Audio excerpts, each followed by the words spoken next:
गुलाम नबी जी का एक शौक शायद बहुत कम लोगों को पता होगा, और कभी उनके साथ बैठोगे तो बताएंगे।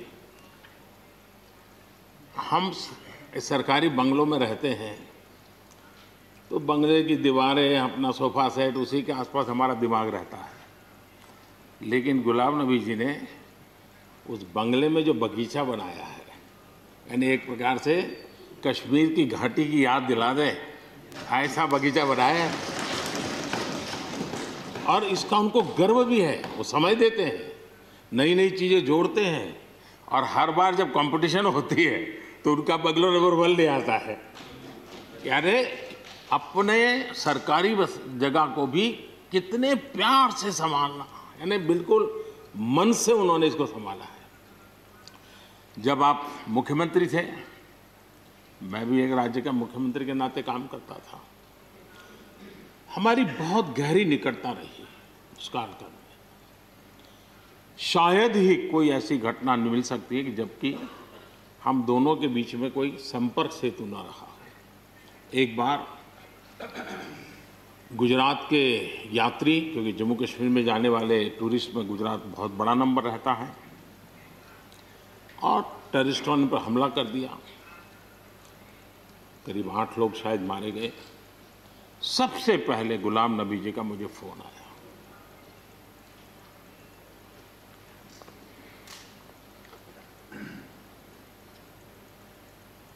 और वो फोन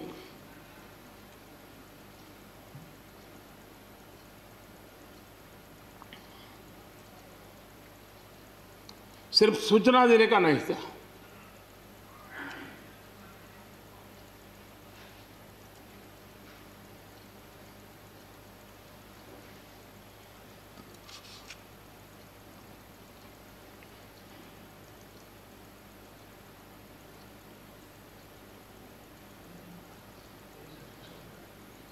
उनके आंसू रुक नहीं रहे थे। फोन पे उस समय प्रणब मुखर्जी साहब डिफेंस मिनिस्टर थे। मैंने उनको फ़ोन किया, मैंने कहा साहब अगर फोर्स का हवाई जहाज़ मिल जाए डेड बॉडी को लाने के लिए। रात देर हो गई थी। प्रणब मुखर्जी साहब ने कहा आप चिंता मत कीजिए, मैं करता हूँ व्यवस्था। लेकिन रात में फिर गुलाम नबी जी का फोन आया। वे एयरपोर्ट थे।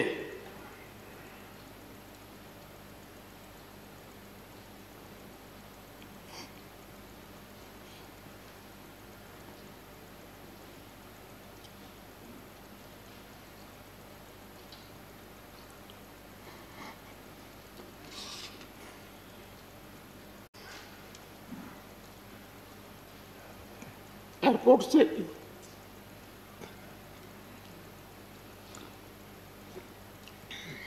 उन्होंने मुझे फोन किया और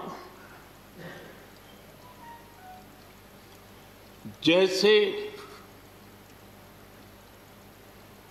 अपने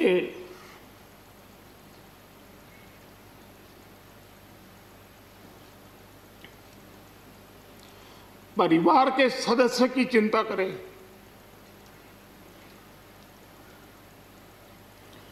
वैसी चिंता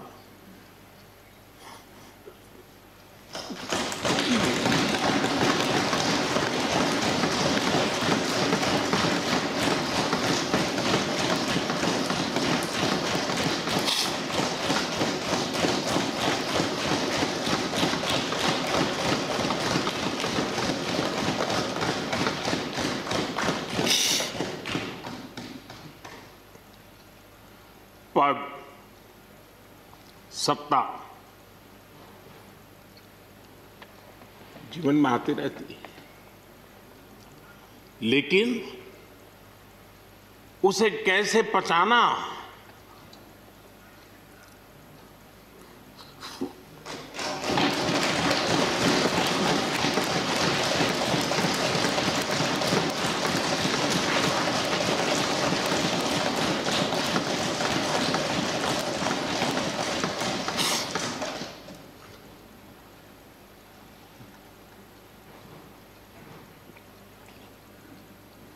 मेरे लिए बड़ा भावुक पल था।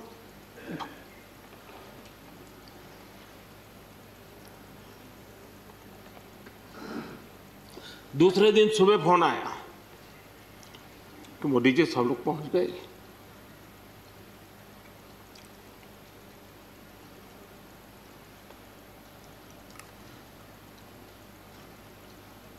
इसलिए एक मित्र के रूप में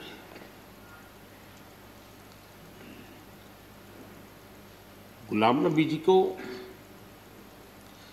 घटना और अनुभव के आधार पर मैं आदर करता हूं।